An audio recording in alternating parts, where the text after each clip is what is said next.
بسم اللہ الرحمن الرحیم۔ دنیا بھر سے دیکھنے اور سننے والے تمام ناظرین و سامعین کی خدمت میں السلام علیکم ورحمۃ اللہ وبرکاتہ۔ میں ہوں آپ کے میزبان محمد عبدالودود اور آپ دیکھ رہے ہیں پروگرام آپ کے مسائل کا حل، جسے روزانہ شب 9:30 پہ ملک کے معروف دینی وسیع تعلیمی ادارے جامعۃ الرشید کراچی سے براہ راست آپ کی خدمت میں پیش کیا جاتا ہے۔ ناظرین کرام، روزانہ آپ کے بہت سارے مسائل ہمیں موصول ہوتے ہیں، بہت سارے سوالات آپ بھیجتے ہیں۔ مفتیان کرام کے ایک سینئر پینل ہوتا ہے ہمارے ساتھ، ان کے سامنے آپ کے سوالات رکھتے ہیں، وہ جو بھی جواب عنایت فرماتے ہیں شریعت کی روشنی میں، دین کی تعلیمات کی روشنی میں، اس پروگرام کے ریفرنس سے آپ کے سوال کا تسلی بخش، مدلل، تحقیق بخش جواب آپ تک پہنچ پاتا ہے۔ ناظرین کرام، آج بھی یہی سب کچھ ہوگا اس ٹرانسمیشن میں، سوال و جواب کی اس نشست میں۔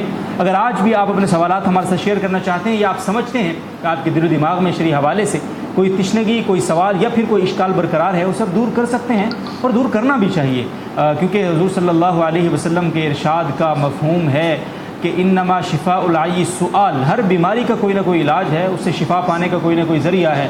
تو لا علمی بھی ایک بیماری ہے اور اس سے علاج، اس سے شفا یابی کا ایک ہی ذریعہ ہے، اور وہ ہے سوال کر لینا، کسی بھی صاحب علم سے اس کو معلوم کر لینا، پوچھ لینا۔ ناظرین کرام، بہت آسان سا طریقہ ہے ہمارے اس پروگرام میں اپنے سوالات شامل کرنے کا۔ آپ فیس بک پر جائیں گے، یا پھر اگر آپ فیس بک کے ساتھ ساتھ یوٹیوب یوزر ہیں اور یوٹیوب پہ ہمارے پروگرام دیکھنا پسند کریں گے، تو آپ یوٹیوب پر بھی جا سکتے ہیں، اور دونوں جگہ آپ نے JTR میڈیا ہاؤس لکھ کر اس پیج کو یا پھر اس چینل کو سرچ کرنا ہے، دین لائک یا سبسکرائب کرنا ہے، بیل آئیکن پہ کلک کرنا ہے، اور اس کے بعد آپ ہمارے اس پروگرام کا حصہ بن جائیں گے، کیونکہ اسی پیج پر یا پھر اسی چینل پر ہماری یہ لائیو ٹرانسمیشن جاری ہے، اور اسی ٹرانسمیشن کے کامنٹ بار میں اپنا سوال نہایت شائستگی کے ساتھ آپ نے تحریر کرنا ہے۔ شائستگی کا مفہوم یہ ہے کہ اپنے سوال کے ساتھ اپنے علاقے کا نام لکھیں گے، اپنا نام لکھیں گے، اور غیر ضروری سوالات، فرقہ وارانہ نوعیت کے سوالات یا پھر سیاست سے وابستہ سوالات، ان سے آپ گریز برتیں گے۔ آپ کے سوال کو انشاءاللہ اس پروگرام کا حصہ بنایا جائے گا۔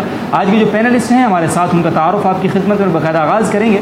مفتی محمد حسین خلیل خیل صاحب موجود ہیں ہمارے ساتھ کل کی طرح آج بھی، سینئر ترین مفتی ہیں دارالفتاح جامعۃ الرشید کراچی کے، استاد الحدیث ہیں جامعۃ الرشید کراچی کے، اور جامعۃ الرشید کے 3 سالہ تخصص ڈپارٹمنٹ فقہ المعاملات المالیہ والعلوم الاداریہ کے اسسٹنٹ ڈائریکٹر ہونے کے ساتھ ساتھ بینک اسلامی پاکستان کے شرعیہ بورڈ کے ممبر بھی ہیں۔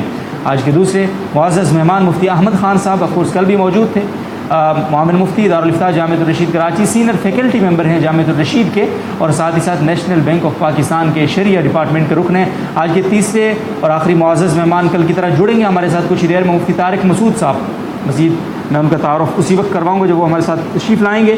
بہرحال پہلا سوال ہے عمر نذیر صاحب کا دبئی سے، مفتی محمد حسین خلیل خیل صاحب کی خدمت میں۔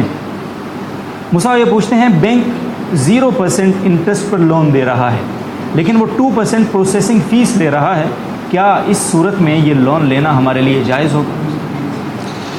بسم اللہ الرحمن الرحیم۔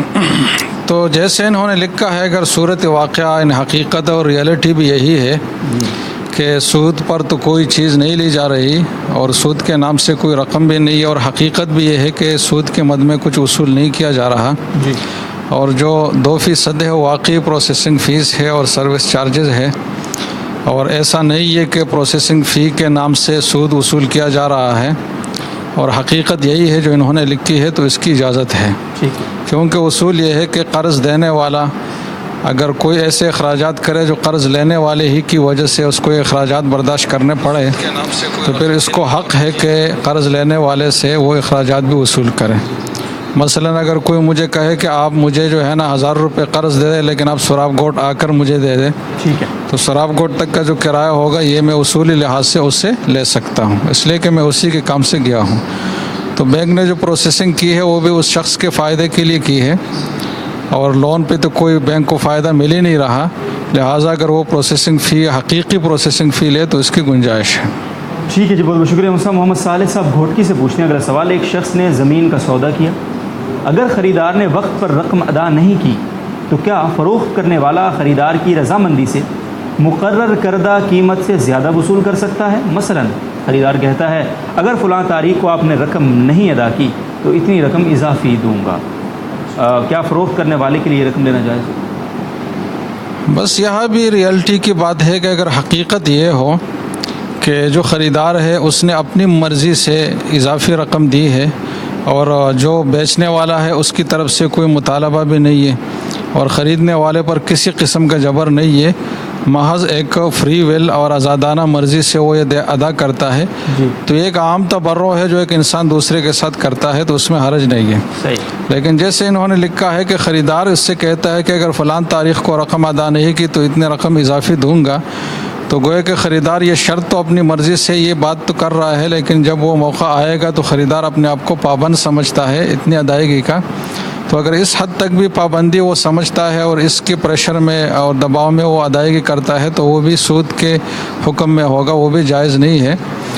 صرف اور صرف ایک صورت جائز ہے کہ خریدار پر کسی قسم کا مطالبہ نہ ہو، اس کی طرف سے کسی قسم کی یقین دہانی پیشگی نہ ہو جس کے دباؤ میں وہ آ کر ادائیگی کرے، اور بروقت جب وہ ادائیگی کرے تو کچھ زیادہ دے دے تو وہ پھر ایک تبرع ہوگی جو کہ جائز ہے.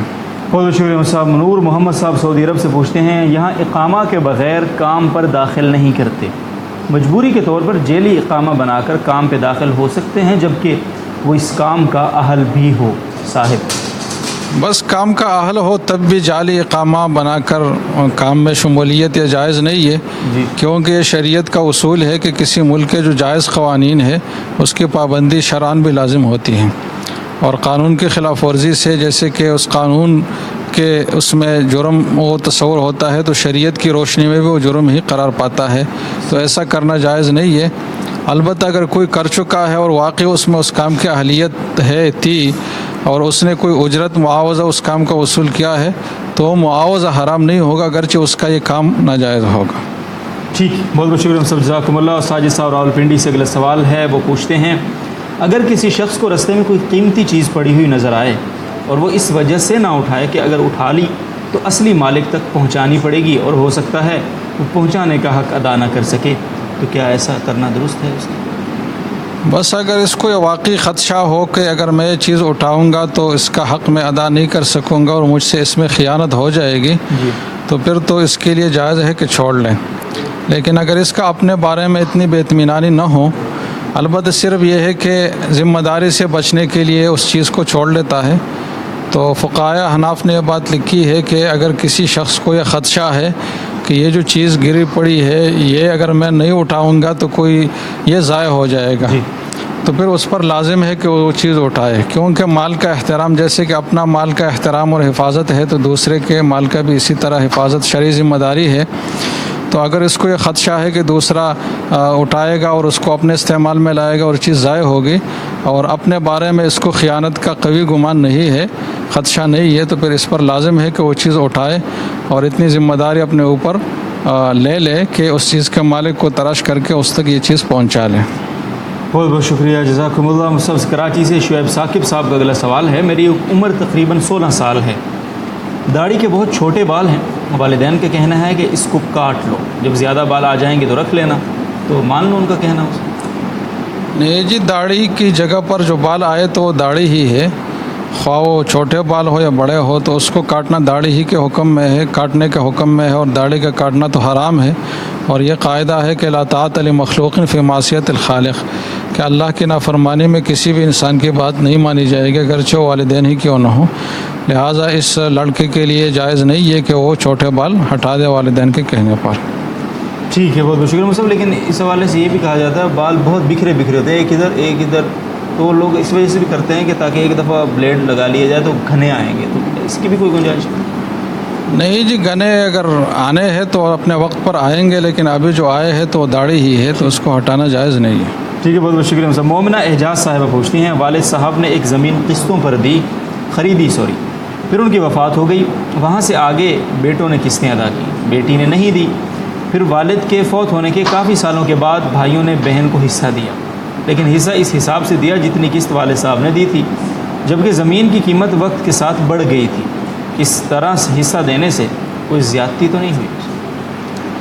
جی، اس صورت میں والد صاحب کے ذمے جو قسطیں تھیں اور بیٹوں نے جو قسطیں ادا کی ہے تو اس کی حقیقت یہ ہے کہ والد صاحب کے ذمے ایک قرض تھا جو بعد میں اس کے ترکہ کی طرف منتقل ہوا، تو اصولی لحاظ سے تو یہ ہونا چاہیے تھا کہ اس کا ترکہ تقسیم کر کے اس سے پہلے قرض ادا کیا جائے، پھر اس کے بعد ترکہ تقسیم ہو.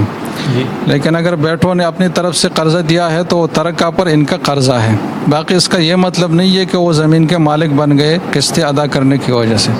اس لیے کہ والد نے جب زمین خریدی تھی صرف قسطیں باقی تھی تو زمین والد ہی کی تھی، اور ان کے فوت ہونے کے بعد وہ زمین میراث میں منتقل ہوئی ہے سب ورثہ کو۔ تو اس صورت میں جو شرعی حکم ہے وہ یہ ہے کہ جن بھائیوں نے قسطیں دی ہے، جتنی قسطیں اور جتنی رقم انہوں نے دی ہے وہ ترکہ سے الگ سے وصول کرنے کا حق رکھتے ہیں، لیکن جو زمین ہے وہ تمام ورثہ میں شرعی حصوں کے مطابق تقسیم ہوگی، اور اگر یہ زمین بک جائے تو اس کی جو موجودہ قیمت ہر ایک شخص کے حصے کی ہوگی، خواہ وہ بہن ہو یا بھائی ہو، تو اس کو اپنے حصے کی موجودہ قیمت دینی پڑے گی۔ یہ صحیح نہیں ہے کہ اس وقت کے حساب سے جو کیا تھا انہوں نے اس طرح اس پر اکتفا ٹھیک کرا۔ ہے جی، بہت بہت شکریہ۔ مفتی احمد خان صاحب بہاولپور سے طلحہ صاحب پوچھتے ہیں کیا گندی اور فحش بات کرنے سے یا گالی گلوچ بکنے سے وضو ٹوٹ جاتا ہے؟ بسم اللہ الرحمن الرحیم۔ نہیں جی، اس وجہ سے وضو تو نہیں ٹوٹتا، البتہ گناہ ہوتا ہے اور اس سے بچنا ضروری ہے۔ ٹھیک، بہت بہت شکریہ۔ ام احمد صاحبہ اسلام آباد سے پوچھتی ہیں کیا تہجد کے لیے عشاء سے فجر کے درمیان کچھ وقت سونا ضروری ہے؟ نہیں جی، سونا تو ضروری نہیں ہے، البتہ افضل یہی ہے کہ کچھ سویا جائے اور پھر اس کے بعد اٹھ کر تہجد پڑھی جائے۔ لیکن اگر کوئی شخص یہ سمجھتا ہے کہ وہ ایک دفعہ سو گیا تو پھر تہجد کے وقت میں نہیں اٹھ سکے گا، تو پھر اس کے لیے بہتر ہے کہ رات کو عشاء کے بعد ہی تہجد پڑھ لے۔ بہت بہت شکریہ صاحب۔ سائم صاحب راولپنڈی سے پوچھ رہے ہیں اگلا سوال، میں جہاں کام کرتا ہوں وہ میرے گھر سے 110 کلومیٹر کے فاصلے پر ہے، کیا اس صورت میں قصر نماز پڑھنی ہے مجھے؟ یہاں میری سروس 25 سال تک ہے، تو کیا مجھے 25 سال قصر پڑھنی ہوگی مجھے؟ بظاہر ان کی بات کا مطلب یہ ہے کہ ان کا آنا جانا مستقل رہتا ہے، وہاں پر قیام نہیں ہوتا۔ تو اگر یہی صورت ہے تو پھر ان کو قصر پڑھنی پڑے گی، چاہے جتنا عرصہ بھی ان کی سروس وہاں پر ہے۔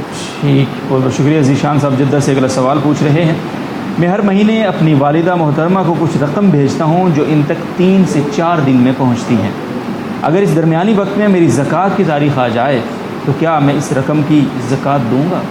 یعنی وہ میری ملکیت ہی میں رہے گی؟ جی، جب تک ان کی والدہ کا اس پر قبضہ نہیں آئے گا تو وہ انہی کی ملکیت میں ہے اور ان کو اس کی زکوٰۃ بھی دینی ہوگی۔ ٹھیک ہے، بہت شکریہ۔ صاحب سلیم صاحب پشاور سے پوچھتے ہیں، میں میقات سے باہر رہتا ہوں، میرا ایک رشتہ دار مکہ میں رہتا ہے، میں مہینے میں ایک بار اس سے ملنے جاتا ہوں، کیا مجھے احرام پہننا پڑے گا اور کیا بار بار جانے کی وجہ سے ہر بار احرام لازم ہوگا؟ جتنی مقدار میں آنے کا انہوں نے ذکر کیا، یعنی مہینے میں ایک دفعہ آنا پڑتا ہے، تو یہ تو کوئی اتنا زیادہ آنا جانا نہیں ہے، اس لیے جو اصل حکم ہے وہ یہی ہے کہ ان کو ہر دفعہ عمرے کا احرام باندھ کر ہی آنا پڑے گا اور عمرہ ادا کرنا پڑے گا۔ لیکن اگر کسی شخص کا کثرت سے آنا جانا ہو، جیسے انہوں نے سوال میں یہ پوچھا ہے کہ بار بار آنا جانا، تو یعنی مثلا ہفتے میں اس کو 2-3 دفعہ آنا جانا پڑتا ہے، تو ایسی صورت میں پھر اس کے لیے گنجائش ہے کہ جب اس کے عمرے کا ارادہ نہ ہو تو بلا احرام بھی گزر سکتا ہے۔ جزاکم اللہ صاحب، بہت شکریہ۔ صدیق الطاف صاحب کا سوال ہے جدہ سے، زید نے عمرہ کیا، کسی غلطی کی وجہ سے دم لازم ہو گیا ان پر، اب کیا اس دم کے بدلے زید دوبارہ عمرہ کر سکتا ہے؟ نہیں جی، دم کے بدلے عمرہ نہیں کیا جا سکتا، وہ دم ہی ادا کرنا ہوگا ان کو۔ ٹھیک ہے، بہت شکریہ صاحب۔ اگلا سوال محمد سلیم صاحب کا اسلام آباد سے، ایک عورت کا ایک بیٹا اور ایک بیٹی ہے، پھر بیٹے کی ایک بیٹی یعنی ان کی پوتی ہوئی، اور بیٹی کا ایک بیٹا ہے، اب بیٹی کی جو بیٹی ہے اس نے اپنی دادی کا دودھ پیا ہے، کیا بیٹے کی بیٹی کا نکاح بیٹی کے بیٹے کے ساتھ درست نہیں ہو سکتا جی؟ یہ جو بچی ہے یہ حقیقت میں اس بچے کی اب رضائی خالہ ہے، تو یہ اس کی محرم ہے اور ان کا آپس میں نکاح نہیں ہو سکتا۔ نہیں ہو سکتا۔ بہت شکریہ۔ دبئی سے بلال صاحب پوچھتے ہیں، کیا نفلی صدقہ والدین کو دیا جا سکتا ہے جبکہ وہ مقروض بھی ہوں، میں ماہانہ ان کو خرچ الگ سے بھیجتا ہوں، تو اس صدقے کی کیا حیثیت ہوگی؟ جی بالکل دیا جا سکتا ہے، نفلی صدقے میں تو کوئی حرج نہیں ہے۔ کوئی حرج نہیں، زکوٰۃ البتہ؟ جی زکوٰۃ تو نہیں دی جا سکتی۔ بہت شکریہ۔ امانت علی صاحب لاہور سے پوچھتے ہیں، کیا عورت مرد ڈاکٹر سے الٹرا ساؤنڈ کروا سکتی ہے؟ دیکھیں، پہلے بات تو یہ ہے کہ آج کل خواتین لیڈی ڈاکٹر بہت سی ایسی موجود ہیں کہ جو الٹرا ساؤنڈ کرتی ہیں، تو بظاہر کوئی وجہ معلوم نہیں ہوتی کہ ایک خاتون کیوں کسی مرد ڈاکٹر سے الٹرا ساؤنڈ کرواتی ہے۔ اس لیے پہلے تو پوری کوشش کرنی چاہیے کہ اگر واقعی ضرورت ہے الٹرا ساؤنڈ کرانے کی تو کسی خاتون ڈاکٹر سے کروائی جائے۔ لیکن اگر کوئی ایسی وجہ ہے کہ کسی لیڈی ڈاکٹر سے نہیں کروایا جا سکتا، یا کوئی ایسا مخصوص الٹرا ساؤنڈ ہے جو کوئی لیڈی ڈاکٹر نہیں کر سکتی، تو ایسی واقعی مجبوری کی صورت میں پھر مرد سے بھی کروانے کی گنجائش ہوگی۔ ٹھیک ہے جی، بہت بہت شکریہ۔ سلطان زیب صاحب دبئی سے پوچھ رہے ہیں جی کہ ایک آدمی نے بینک سے قسطوں پر گاڑی خریدی، گاڑی کی کل قیمت قسطوں سمیت 72,000 درہم تھی، اب تک اس آدمی نے 24,000 درہم بینک کو دیے ہوئے ہیں اور 48,000 درہم باقی ہیں. اب وہ یہ گاڑی بیچنا چاہتا ہے. ایک آدمی سے بات کی کہ میں نے جو 25,000 درہم دیے ہیں وہ میری طرف سے اور باقی 48,000 درہم آپ قسطوں کی صورت میں بینک کو دے دیں اور گاڑی لے لیں. کیا اس طرح گاڑی خریدنے اور بیچنے میں کوئی حرج ہے؟ حالانکہ قسط ادا نہ کرنے کی صورت میں بینک کی جانب سے جرمانہ بھی عائد ہوتا ہے. دیکھیں بظاہر تو بینک بغیر سود کے اس طرح گاڑی نہیں دیتے، اور جو اسلامی طریقہ تمویل ہے اس میں آپ اس طرح گاڑی آگے بیچ نہیں سکتے. تو ان کا سوال جو سودی طریقہ ہے تمویل کا اسی سے متعلق ہے. تو اس صورت میں جو بھی شخص بینک کو قسطیں ادا کرے گا، چاہے یہ خود ادا کریں گے یا ان کی طرف سے وہ خریدار ادا کرے گا، تو چونکہ اس میں سود کا عنصر شامل ہوگا تو وہ بہرحال گناہ گار ہوگا. صرف خریدار کے لیے ایک جائز صورت یہ ہو سکتی ہے کہ وہ ان سے جو قیمت بنتی ہے اس پر گاڑی خرید لیں، اور باقی یہ جو اس کی اصل قیمت جو ادا کر چکے ہیں وہ اپنے پاس رکھیں، اور باقی اضافی رقم جو ہے یہ بینک میں دے دیں. ٹھیک ہے، بہت بہت شکریہ. عبد الواحد صاحب علی گڑھ سے پوچھتے ہیں، زید نے ایک غیر مسلم سے تقریباً 150 روپے کا سامان ادھار خریدا تھا. اب جب کہ زید وہ رقم اس کو ادا کرنا چاہتا ہے، وہ دکاندار مل ہی نہیں رہا، نہ ہی اسے کسی قسم کا رابطہ ہو پا رہا ہے. ایسی صورت میں اب زید کے لیے کیا حکم ہے؟ کیا کرے وہ؟ جی، چونکہ یہ ایک غیر مسلم کے ساتھ معاملہ ہوا ہے اور اس کی ایک واجب الادا رقم ان کے ذمے میں ہے، تو یہ اس کی طرف سے تو صدقہ نہیں کی جا سکتی، کیونکہ غیر مسلم صدقہ کرنے کا اہل نہیں ہے. لیکن اپنی جان چھڑانے کے لیے جب کوئی صورت نہ ہو اس تک یہ رقم پہنچانے کی، تو اپنی جان چھڑانے کی نیت سے اس رقم کو صدقہ کر دیا جائے. ٹھیک، بہت بہت شکریہ صاحب. اور شاید ہمیں جوائن کریں گے کچھ دیر میں مفتی محمد حسین خلیل خیل صاحب سے مزید کچھ سوال پوچھ لیتا ہوں. وہ صاحب آپ کی خدمت میں سوال ہے، اور سوال ہم سے پوچھا ہے حبیب الرحمان صاحب نے. ایک شخص نے لڑائی کی وجہ سے ساتھی کے روم میں اکٹھے رہنے سے انکار کر دیا، قسم بھی اٹھائی اور 2 دفعہ یہ بھی کہا کہ مجھ پر میری بیوی طلاق ہوگی اگر میں اس کے روم میں گیا. کچھ دن بعد وہ اس کے روم میں چلا گیا اور صلح بھی ہو گئی. کچھ لوگ کہتے ہیں کہ اگر یہ واپس چلا جائے گا اور اس کے ساتھ نہیں رہے گا تو طلاق واقع نہیں ہوگی. آپ کیا فرماتے ہیں؟ جی، اس صورت میں چونکہ جو اصل لڑائی ہے اور پھر آگے جو بات ہے وہ روم میں اکٹھے رہنے سے انکار کی صورت ہے کہ اکٹھے رہنے پر اس نے قسم اٹھائی ہے کہ میں نہیں رہوں گا، اور آگے جو جملہ استعمال کیا ہے کہ اگر میں اس کے روم میں گیا تو پھر طلاق، تو اس میں صرف جانے کے حوالے سے بات ہے، اس میں رہنے کی بات نہیں ہے. تو اس صورت میں تفصیل یہ ہوگی کہ اگر اس نے جو جملہ کہا ہے کہ اگر میں اس کے روم میں گیا، اگر اس وقت اس کی نیت یہ تھی کہ رہنے کے لیے گیا اور رہائش وہاں اختیار کی تو پھر طلاق. اور محض تھوڑی دیر کے لیے جانا، ملاقات، یہ مقصد نہیں تھا اس کا، واضح طور پر اس نے ذہن میں یہ نیت کر لی تو پھر تو طلاق نہیں ہوگی. لیکن اگر اس نے یہ نیت نہیں کی تھی تو چونکہ اس کے الفاظ عام ہے اور ان الفاظ میں یہ صورت بھی داخل ہے کہ ویسے اس کے کمرے میں چلا جائے، اور جو کہ وہ جا چکا ہے، تو جتنی دفعہ طلاق کا اس نے کہا تھا پھر اس صورت میں اتنی طلاقیں واقع ہوں گے. تو اس مسئلے میں گویا کہ تفصیل ہوگی. ٹھیک ہے، بہت بہت شکریہ. مصطفیٰ ثنا فاروق صاحب پوچھتی ہیں کہ خواتین کے لیے لیسز والے جوگرز پہننا جائز ہے؟ سنا ہے کہ خواتین کو اسے بچنا چاہیے کیونکہ اس میں مردوں سے مشابہت ہوتی ہے. بس مشابہت کا تعلق جو ہے نا یہ علاقے سے بھی ہوتا ہے کہ ایک علاقے میں ایک چیز مردوں کے ساتھ خاص ہے اور عورتیں وہ چیز استعمال، وہ لباس استعمال نہیں کرتی، تو اس علاقے میں پھر خواتین کے لیے وہ مخصوص لباس جو مردوں کے استعمال میں رہتا ہے وہ استعمال کرنا جائز نہیں ہوگا. تو اگر یہ جو پوچھنے والی ہے، اگر ان کے علاقے میں ایسا ہے کہ مرد ہی اس طرح لیسز والے جوتے پہنتے ہیں اور خواتین میں یہ معمول نہیں ہے، تو پھر واقعی یہی بات ہوگی کہ خواتین کے لیے پہننا پھر جائز نہیں ہوگا. تو اس کا تعلق علاقہ وائز ہے کہ اس علاقے میں کیا رواج ہے. ٹھیک ہے جی، بہت بہت شکریہ. عرفان صاحب دبئی سے پوچھتے ہیں، بہت سے تصوف کے سلسلے یہ عبارت پڑھتے ہیں، کیا یہ کسی نیت سے کہنا یا تصوف کی روح سے درست اس کو مانا جا سکتا ہے کہ یا رسول اللہ انظر حالنا، یا حبیب اللہ اسمع قالنا اننی فی بحر غم بدنی، لمبی عبارت ہے سر، تو یہ اس کی بھی حقیقت ہے؟ بس یہ عبارت اگر اس کی صحیح توجہ کی جائے تو بھی ممکن ہے، لہٰذا اس کو ہم شرک تو بہرحال نہیں کہہ سکتے، لیکن اس میں شرکی جو معنی ہے اس کا وہم بہرحال موجود ہے. اور یہ شریعت کا مستقل اصول ہے کہ جو موہم الفاظ ہو جس میں غلط، شرکیہ اور خلاف شریعت معنی کا احتمال ہو تو ان الفاظ سے بھی اجتناب ضروری ہے. اور حضرت مفتی رشید احمد گنگوئی رحمہ اللہ نے فرمایا ہے کہ ان الفاظ کا اور اس ورد کا جو استعمال ہے یہ مکروہ ہے. تو اس سے اجتناب ضروری ہے، اس کو استعمال نہیں کرنا چاہیے۔ جزاکم اللہ صاحب، بہت شکریہ۔ امانت علی صاحب لاہور سے پوچھ رہے ہیں نفی اور اثبات ذکر کو اجتماعی طور پر کرنا کیسا ہے؟ نفی اور اثبات ذکر سے مراد ہے لا الہ الا اللہ، جس میں غیر اللہ کی نفی ہے اور اللہ کے لیے الوہیت اور عبادت کا اثبات ہے۔ تو ذکر جہری کا مسئلہ تو ہلکا ہے، احادیث میں ذکر جہری کا ثبوت ملتا ہے۔ باقی جو اجتماعی ذکر ہے تو اس میں جو ہمارے اکابر مفتیان کرام ہیں ان کی آراء مختلف ہے، بعض حضرات اس کو بدعت کہتے ہیں، بعض نہیں کہتے، لہٰذا احتیاط تو بہرحال جو بے غبار بات ہے وہ تو یہ ہے کہ اجتماعی ذکر جہری سے اجتناب کیا جائے، یہ سب سے بہتر بات ہے۔ البتہ اگر کوئی کرتا ہے تو اگر ایسی صورت ہے کہ ایک مرشد ہے وہ اپنے مریدین کو ذکر کا طریقہ سکھانے کے لیے اور ان میں جذبہ پیدا کرنے کے لیے، ذکر کا شغف اور ولولہ لانے کے لیے اگر ان سے ذکر جہری کرواتا ہے ایک علاج کے طور پر، تو اس میں پھر حرج نہیں ہے۔ لیکن اگر اس اجتماعی ہیئت کو مقصودی طور پر الگ سے ایک حیثیت دی جائے اور اس کو مقصود سمجھا جائے اور یہ عقیدہ اور یہ خیال رکھا جائے کہ اگر ہم انفراداً ذکر کریں گے تو اس کا ثواب اتنا نہیں ہوگا، اور جب اجتماعی طور پر کریں گے تو اس کا ثواب پھر زیادہ ہوگا، اور اجتماع بھی ایسی ہو کہ ایک آدمی کے ساتھ جو ہے نا باقی ذکر کر رہے ہو، ایک ہی ذکر بیک وقت ختم اور شروع ہوتی ہے، تو اس طریقے سے اجتناب بہرحال کرنا چاہیے۔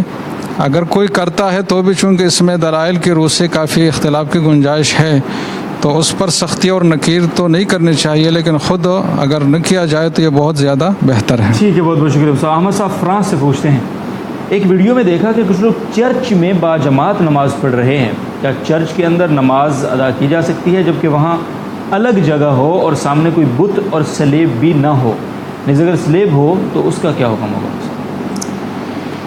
بس غیر مسلموں کی جو عبادت گاہیں ہے اس میں اگر تصاویر ہے، جیسے کہ انہوں نے صلیب کا ذکر کیا ہے، یہ بھی تصویر کے حکم میں ہے، نہیں چونکہ یہ شعار ہے غیر مسلموں کا، تو جہاں بھی تصاویر اور غیر مسلموں کے شعار موجود ہے وہاں تو نماز پڑھنا مکروہ ہے۔ البتہ اگر ایسی کوئی چیز نہیں ہے یا ہے اس کو پردے سے اور کپڑے سے چھپایا گیا ہو تو محض نماز وہاں پھر ہو جاتی ہے۔ ٹھیک ہے، بہت بہت شکریہ صاحب۔ میں مفتی طارق مسعود صاحب کی طرف بڑھنے سے پہلے ایک اناؤنسمنٹ ہے چھوٹی سی، وہ کرتا ہوں کہ ہمارا کل بروز اتوار 22 اپریل کو ہماری جو لائیو ٹرانسمیشن ہوتی ہے، یہ لائیو دعوت جس کو آپ ابھی ملاحظہ کر رہے ہیں، یہ نہیں ہوگی۔ اس کی جگہ ہمارا جامعۃ الرشید کراچی کا اینول کنووکیشن ہے انشاءاللہ العزیز، کل 6 بجے سے رات 10:30 بجے تک کثیر تعداد میں ملک کے تمام طبقات زندگی سے تعلق رکھنے والے نمایاں افراد اس میں شریک ہو رہے ہیں۔ تو انشاءاللہ العزیز ہمارے پیج سے، فیس بک پیج سے بھی اور یوٹیوب چینل سے بھی ہمارے اس مکمل پروگرام کو لائیو دکھایا جائے گا۔ تو انشاءاللہ العزیز ہم امید کرتے ہیں کہ ہمارے جو بھی ناظرین اور سامعین ہیں وہ ہمارے اس پروگرام کو ضرور دیکھیں گے اور اس پروگرام کو ضرور حصہ بنیں گے، خود بھی دیکھیں گے اور اپنے دوست احباب سے ہمارے اس لائیو نشریات کو شیئر بھی کریں گے۔ یاد رہے کہ یہ پروگرام پیغام پاکستان کے تھیم سے ہے اور ملک پاکستان جن مسائل سے دوچار ہے، ہم میں سے ہر شخص کو بخوبی اس کا ادراک و احساس ہے۔ ہم بہت آسانی سے تبصرے کر سکتے ہیں، تجزیے کر سکتے ہیں، لیکن جب حل کی طرف بات آتی ہے تو ہم یہ کہہ کر اٹھ جاتے ہیں کہ اللہ ہی چنگی کرے گا جی۔ تو انشاءاللہ ہمیں امید ہے کہ کل جو لوگ تشریف لا رہے ہیں، حکومتی سطح کے بڑے نمایاں افراد، ججز، ریٹائرڈ حاضر سروس عدلیہ کے لوگ، اسی طرح صحافی برادری، ہماری تاجر کمیونٹی اور علماء کرام، آف کورس بہت ہی چنیدہ اور چیدہ حضرات ہر طبقہ زندگی سے اس میں شریک ہوں گے، ان کے خیالات آپ سنیں گے اور ملک پاکستان جن مسائل سے دوچار ہے، جن خطرات سے دوچار ہے، ان کا کیا حل ہو سکتا ہے، سنجیدہ حل، فارمل حل، وہ آپ کو سننے کو ملے گا۔ تو ہم آپ سے ریکویسٹ کرتے ہیں، درخواست کرتے ہیں اور امید رکھتے ہیں کہ آپ جس طرح ہمارے باقی پروگرامز میں دلچسپی سے شریک ہوتے ہیں اور ان کو اپنے دوست احباب تک پہنچاتے ہیں، تو ہمارے اس اہم ترین پروگرام کا بھی آپ حصہ بنیں گے اور اپنے دوست احباب سے بھی اس پروگرام کو ضرور شیئر کریں گے۔ جزاکم اللہ خیر۔ مفتی طارق مسعود صاحب فائنلی تشریف لے آئے ہیں آپ، تو مالکھنڈ سے یاسر احمد صاحب کا سوال آپ کی طرف آ رہا ہے، کسی کی اولاد نہیں ہو رہی ہو تو کیا اس کا کوئی بھائی بہن، یہ ہو چکا ہے سوال، چودھری عبد الرحمن صاحب، اگر ایک بیوی کو کسی چیز مثلا فریج کی ضرورت ہے جبکہ دوسری بیوی کو نہیں ہے تو ان میں مساوات کیسے ہو سکے گی؟ کیا اس چیز کی مالیت کے پیسوں سے کوئی دوسری چیز دلوانا ضروری ہوگا؟ بسم اللہ الرحمن الرحیم۔ ایک بیوی کو اگر فریج کی ضرورت ہے اور دوسری کو ضرورت نہیں ہے تو میرا یعنی کوئی کتابوں میں تو یہ کوئی صراحتاً مسئلہ نہیں ملا، لیکن پھر یہ ایسی چیز ہے جس میں عدل نہیں ہے ضروری، یعنی اس میں عدل کا مطلب یہ ہے کہ یہ خود بخود عدل ہو جائے گا کہ جہاں ضرورت کی چیز تھی وہاں تو لے کے دے دی, جب دوسرے گھر میں ضرورت ہی نہیں ہے تو پھر اس کو لے کے دینا ضروری نہیں ہے. عدل جو ہے وہ نان نفقے میں ہوتا ہے, اور جو اضافی تحفے تحائف ہیں, گفٹ ہے, اس میں ہوتا ہے. ضرورت کی چیزوں میں تو یہ ہے کہ ایک گھر میں ضرورت ہے تو آپ پوری کر دیں, دوسرے میں ضرورت ہی نہیں ہے تو آپ پھر اس کو اگر پوری نہیں کرتے تو وہ, کیونکہ اس کا دوسری بیوی کا کوئی نقصان نہیں ہے, تو اس لیے میں سمجھتا ہوں کہ اس میں پھر کوئی بھی چیز اس کے آلٹرنیٹ لے کے دینا ضروری نہیں ہے. لیکن ایک بات یہاں پر یہ ہے کہ یہ کیسے ممکن ہے کہ فریج کی ضرورت ہی نہ ہو, یعنی کم از کم یہ ممکن ہے ایک بیوی کینیڈا میں رہتی ہو اور ایک پاکستان میں رہتی ہو, تو کینیڈا خود ہی فریج بنا ہوا ہے, ٹھیک ہے نا, وہ گرمیوں میں بھی فریج ہی ہوتا ہے. لیکن پاکستان میں اگر آپ 2 بیویوں کو رکھتے ہیں تو یہ بات میری سمجھ میں آئی نہیں ہے کہ یہ کیسے کہہ سکتے ہیں. لائٹ نہیں ہے ایک گھر میں, جی ایک جگہ لائٹ ہی نہیں, لائٹ نہیں ہے تو پھر اس کے لیے لائٹ کا انتظام کرنا یہ تو ضروری ہے نا, کیونکہ ایک گھر میں لائٹ ہے دوسرے گھر میں لائٹ نہیں ہے تو یہ بے عدلی میں آئے گا. تو وہ لائٹ کا انتظام کرنا ضروری ہے. تو یہ یعنی ایسا سوال ہے جو فرضی سوال ہے, حقیقت سے اس کا تعلق نہیں ہے. بہت بہت شکریہ صاحب. ریاض میر صاحب پوچھتے ہیں, کیا کوئی شخص اپنی طلاق شدہ بیوی ہو چکا ہے؟ سوال شاہ جبار صاحب, بلکہ یہ سوال مجھے بتایا ہے ہمارے ساتھی جو اس کو سوالات مرتب کرتے ہیں, کیونکہ سوالات کے جواب پورے مکمل طور پہ وہاں شیئر نہیں ہو سکے. خیر, کیا کوئی شخص اپنی طلاق شدہ بیوی کو کپڑے یا پیسے معاونت کے طور پہ دے سکتا ہے؟ جی دے سکتا ہے, اس میں کوئی, کل بتایا تھا یہ تفصیل سے. دوبارہ بتا دیں کہ کٹ گیا تھا یہ سوال.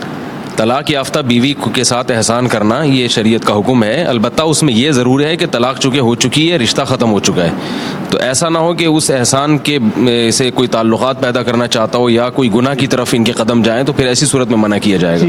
بہت بہت شکریہ. شاہ جبار صاحب کا سوال ہے, قرآن کی روشنی میں طلاق کا درست طریقہ کیا ہے اور حلالہ کا طریقہ کیا ہے؟ اور اس پر میں ریکویسٹ کرتا ہوں ناظرین سے, حلالہ کے عنوان پر بہت ہی اہم ترین کلپ مفتی طارق مسعود صاحب ہی کا ہے, تقریباً میرا خیال ہے کہ 10-15 منٹ کا وہ کلپ تھا, بڑی تفصیل سے اس بات ہوئی, جو بھی اس کے سیگمنٹس ہیں حلالہ کے, مناسب غیر مناسب جائز ناجائز, وہ تمام اس میں ڈسکس ہو چکے ہیں, تو آپ ملاحظہ کر سکتے ہیں ہمارے فیس بک پیج پر اور یوٹیوب چینل پر بھی. تو مصعب یہ پہلا والا حصہ بتا دیں. اس میں لکھیں مفتی طارق مسعود JTR میڈیا اور حلالہ, یہ لفظ لکھیں گے تو وہ کلپ پورا آئے گا 10 منٹ کا. اس میں نے کافی تفصیل, اس میں غلو ہے دونوں طرف سے.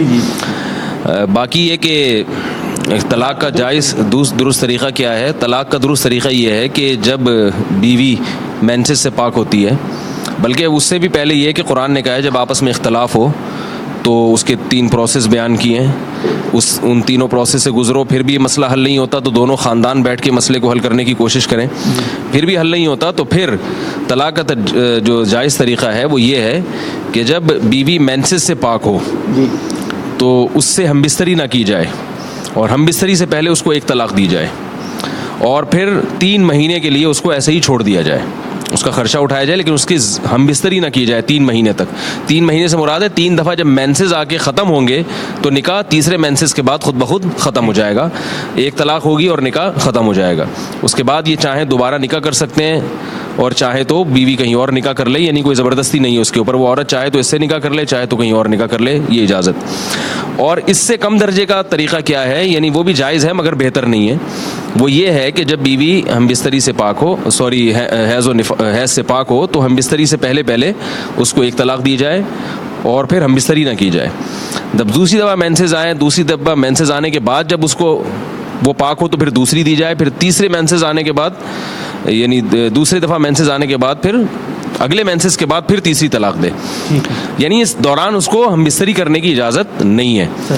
تو اگر آپ نے زوجہ سے ہم بستری کر لی پھر آپ طلاق نہیں دے سکتے اس کو, حالت حیض میں طلاق نہیں دے سکتے, اور 1 طہر میں یعنی جو 2 مینسز کے درمیان جو پاکی کے ایام ہوتے ہیں اس میں 1 سے زیادہ طلاق نہیں دے سکتے. یہ تینوں طریقے ناجائز ہیں, اور افسوس کی بات ہے کہ آج شریعت کے مطابق کوئی بھی طلاق نہیں دیتا, اس کو لوگوں کو بتانا چاہیے اس میں. ٹھیک ہے, بہت بہت شکریہ, جزاکم اللہ. عبدالشکور صاحب اسلام آباد سے پوچھتے ہیں, اس مسئلے کو تفصیل سے بیان کر دیں. سسر نے بہو کو بوسہ دیا, نکاح ٹوٹ جائے. سسر بہو میں اگر کوئی بھی سیکچول ریلیشن قائم ہوتا ہے تو اس میں ڈیٹیل ہے, تو وہ بہو اپنے شوہر پہ ہمیشہ کے لیے حرام ہو جاتی ہے.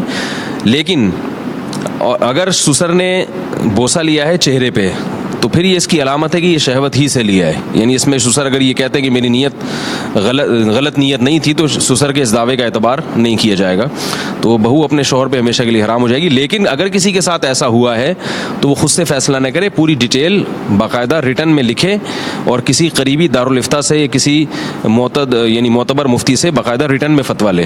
تو اصول اور ضابطے سے جواب دیا جاتا ہے, لیکن جب گہرائی میں جاتے ہیں تو بعض دفعہ کچھ ایسی کنڈیشن سامنے آتی ہیں کہ اس سے زوجہ حرام نہیں ہو رہی ہوتی. تو اس لیے یہاں اصول تو یہی ہے کہ اگر ذرا سا بھی سیکسول ریلیشن ہو گیا تو بیوی اپنے شوہر پہ ہمیشہ کے لیے حرام ہو جائے گی. اور چہرے پہ اگر اس نے بوسہ لیا ہے تو اس میں سسر کا یہ دعویٰ کہ میری نیت خراب نہیں تھی, یہ دعویٰ معتبر نہیں ہے. تو اصول یہی ہے, لیکن پھر بھی خود سے فیصلہ نہ کریں. اگر خدا نخواستہ کہیں ایسا ہوا ہے تو وہ ریٹن میں باقاعدہ تحریری فتویٰ لیں کہیں سے. ڈیٹیلز معلوم. ٹھیک ہے, بہت بہت شکریہ. سلطان زیب صاحب دبئی سے پوچھتے ہیں, یہ لوگوں کو جنت میں بیویوں کی فکر پڑی. سوال ہے, ایک آدمی کی بیوی فوت ہو گئی اور اس کے بعد اس آدمی نے اس عورت کی دوسری بہن سے شادی کر لی اور اللہ کے فضل و کرم سے سب جنت میں بھی چلے گئے, معاشر قائم ہے, حساب کتاب ہو گیا, لوگ جنت میں پہنچ گئے. تو اب یہ بتائیں صاحب, تو کیا وہ دونوں بہنیں جنت میں اس آدمی کے نکاح میں ہوں گی؟ دنیا میں تو اللہ تعالیٰ نے 2 بہنوں کو نکاح میں جمع کرنے سے منع کیا ہے, اور حدیث میں اس کی علت یہ ہے لِأَنَّكُمْ تَقْطَعُونَ بِهِ أَرْحَامَكُمْ, اس سے رشتہ داری ٹوٹے گی. یعنی بہنوں کی محبت سوکنوں کی نفرت میں تبدیل ہو سکتی ہے. تو جنت میں نفرت نہیں ہے, سوکنوں میں بہنوں سے زیادہ محبت ہے. تو کہیں صراحت تو نہیں ملتی اس کی, لیکن اصول اور ضابطے سے جو پتہ چلتا ہے کہ جن کا دنیا میں نکاح تھا تو وہی نکاح جنت میں بھی برقرار رہے گا. تو عین ممکن ہے وہ دونوں بہنیں اس کی بیویاں بن جائیں اور وہ بہنوں والی محبت بھی ان میں آپس میں رہے. تو ممکن ہے. اب مجھے اس کا باقی ڈیٹیل تو جنت میں جانے کے بعد ہی پتہ چلے گی. اللہ ہم سب کو لے جائے. ٹھیک ہے, بہت بہت شکریہ صاحب. فیصل صاحب سعودی عرب سے پوچھتے ہیں, اگر کسی عورت کے ساتھ 3 ماہ کا شیر خوار بچہ ہو تو اس خاتون کو رمضان کے روزے رکھنے ہوں گے یا رخصت حاصل ہوگی؟ دیکھیں, جو خواتین بچوں کو فیڈ کرا رہی ہیں تو فیڈ کرانے سے روزہ چھوڑنا جائز نہیں ہو جاتا. روزہ چھوڑنے کا اصول یہ ہے کہ صحت کو نقصان پہنچ رہا ہو, یعنی بیمار ہونے کا خطرہ ہو اپنے کو, خود کو یا بچے کو. اگر فیڈ کرانے سے بہت زیادہ کمزوری ہوتی ہے, چکر آنے لگتے ہیں یا دودھ کم ہو جاتا ہے جس سے بچے کو نقصان کا خطرہ ہے, تو پھر ایسی صورت میں تو روزہ چھوڑنا جائز ہے. اور اگر یہ کنڈیشن نہیں ہے, تھوڑی بہت ویکنیس تو بہرحال وہ ایک نارمل آدمی کو بھی روزے میں ہوتی ہے, تو یہ کنڈیشن نہیں ہے تو صرف فیڈ کرانا کوئی ایسا عذر نہیں ہے جس کی وجہ سے آپ روزہ چھوڑ دیں. ٹھیک ہے جی, بہت بہت شکریہ. محمد ثاقب صاحب کا ایک سوال ہے انڈیا سے. اسٹوڈنٹ ہیں جی, کہہ رہے ہیں اس سال رمضان میں انجینئرنگ فرسٹ ایئر کا امتحان آ رہا ہے جس کے لیے مجھے تقریباً 18 سے 20 کلومیٹر سفر کر کے جانا ہے, تو اس صورت میں مجھے کیا کرنا چاہیے؟ مطلب پوچھنا چاہ رہے ہیں کہ روزے کا نہیں, روزہ چھوڑنے کی گنجائش نہیں ہے ان کے لیے, روزہ رکھنا پڑے گا ہر قیمت پہ. ٹھیک, بہت شکریہ. محمد تسلیم اختر صاحب بھی انڈیا سے, ان کا سوال ہے 15ویں شعبان کو کیا کرنا چاہیے اور کیا نہیں کرنا چاہیے؟ بڑی ڈیٹیل سے ہو چکا ہے سر یہ, اور نیز کیا لفظ شب برات کی کوئی اصل ہے یہ بتا دیں. شب برات جو لفظ بولا جاتا ہے اس کی کوئی اصل ہے؟ یہ برات کا مطلب یعنی برات کا یعنی اس لیے کہا جاتا ہے کہ بعض روایات میں آتا ہے کہ اللہ تعالیٰ گناہوں سے, جہنم کی آگ سے بری کر دیتے ہیں. بعض لوگ اس کا دوسرا مطلب بھی بتاتے ہیں, مگر جب ایک صحیح مطلب کسی چیز کا نکل سکتا ہے تو پھر میں سمجھتا ہوں اس کو غلط مطلب پہ نہیں لے جانا چاہیے. شب برات کے بارے میں میرا یوٹیوب پہ بہت ڈیٹیل میں بیان ہے, 1.5 گھنٹے کا, وہ ضرور سنیں. اس میں پورا ایک بہت اچھا ایک خلاصہ بیان کیا ہے اس کا. شب برات سن لیا آپ نے, پورا تفصیلی بیان موجود ہے, وہ آپ سن سکتے ہیں. انڈیا سے بنگلور سے ابو بکر صاحب کا سوال ہے, جب یہاں کسی بچے کو بیماری آتی ہے سب تو رشتہ دار آس پڑوس والے کہتے ہیں کہ ڈاکٹر کے پاس جانے سے کچھ فائدہ نہیں ہوگا, مندر جاؤ, پنڈت سے تعویذ لاؤ, بیماری ٹھیک ہو جائے گی. اور مثال یہ دیتے ہیں کہ دیکھو میرے بچے کو بہت بھی بڑی بیماری تھی اور سب ڈاکٹروں کو دکھایا مگر ٹھیک نہیں ہوا, مندر جا کر پنڈت سے تعویذ لائے ٹھیک ہو گیا. ایسے لوگوں کی باتوں سے ہم اپنے آپ کو کیسے بچائیں گے, اور پنڈت کی تعویذ سے وہ کیسے ٹھیک ہو جاتا ہے؟ مجھے بات سمجھ میں نہیں آتی. کبھی کبھی ہمیں خیال آتا ہے کہ ہم بھی ایک بار جا کر چیک کر لیں, تھوڑا چانس لیتے ہیں, کیا یہ شرک ہے یہ صرف ایک گناہ ہے؟ وہ پنڈت کے تعویذ سے ٹھیک جو ہوتے ہیں نا, وہ بیمار اسی وجہ سے ہوتے ہیں کہ شیطان کو پتہ ہوتا ہے انہوں نے پنڈت کے پاس جانا ہے, تو ان کو بچے کو پریشان کرو, جب پنڈت کے پاس جائے گا تو شیطان تنگ کرنا چھوڑ دیتا ہے. تو جو لوگ اس قسم کے چکروں میں پڑتے ہیں تو بچے بھی انہی کے بیمار ہوتے ہیں. ایک دفعہ عزم کر لیں نہیں جانا تو بچہ خود بخود انشاءاللہ ٹھیک ہو جائے گا. تو باقی مسلمان کے لیے پنڈت سے تعویذ لینا وہ تو شرک ہے, کیونکہ پنڈت کوئی وہ تو توحید کے قائل ہی نہیں ہوتے, تو وہ تعویذ کے شرکیہ ہونے میں کوئی شک نہیں ہے. ٹھیک, بہت بہت شکریہ صاحب. تمام ناظرین و سامعین جو دنیا بھر سے میں سن رہے ہیں, آپ کا بہت بہت شکریہ. آپ پروگرام کا وقت ختم ہو گیا ہے اور میں نے اناؤنسمنٹ درمیان میں بھی کی تھی, میں لاسٹ میں دوبارہ کر دیتا ہوں کہ کل شب 9:30 پہ ہونے والا ہمارا یہ پروگرام نہیں ہوگا. اس کی وجہ یہ ہے کہ جامعۃ الرشید کراچی کا سالانہ اینول کنووکیشن وہ کل انشاءاللہ العزیز شام 6 بجے سے لے کر رات 10:30 بجے تک جاری رہے گا، اور اس پروگرام کو مکمل کوریج دی جائے گی، لائیو کوریج دی جائے گی ہمارے فیس بک پیج سے بھی اور ہمارے یوٹیوب چینل پر بھی۔ آپ سے درخواست ہے کہ ملک کے اہم ترین افراد جو اس پروگرام سے خطاب کریں گے، وہ سیاستدان بھی ہو سکتے ہیں، وہ ججز بھی ہو سکتے ہیں، وہ یقیناً علماء کرام سب سے پہلے ہوں گے انشاءاللہ، اسی طرح وہ صحافی برادری بھی ہو سکتی ہے، وہ تاجر کمیونٹی بھی ہو سکتی ہے، جن کے پاس ہمارے ملک کے اہم مسائل کا حل موجود ہے۔ اور وہ حل کیا ہے وہ میں بھی سننے کے لیے بےتاب ہوں، آف کورس آپ بھی سننے کے لیے بے چین ہوں گے۔ تو کل ہم امید کرتے ہیں کہ آپ ہماری یہ live transmission JTR media house کے پیج سے اور چینل سے خود بھی اس کا حصہ بنیں گے، اور اپنے دوست احباب کے ساتھ، اپنے تعلق والوں کے ساتھ اس پروگرام کو ضرور شیئر کریں گے۔ اجازت دیجیے، پرسوں پروگرام تک ملاقات ہوتی ہے۔ اللہ حافظ۔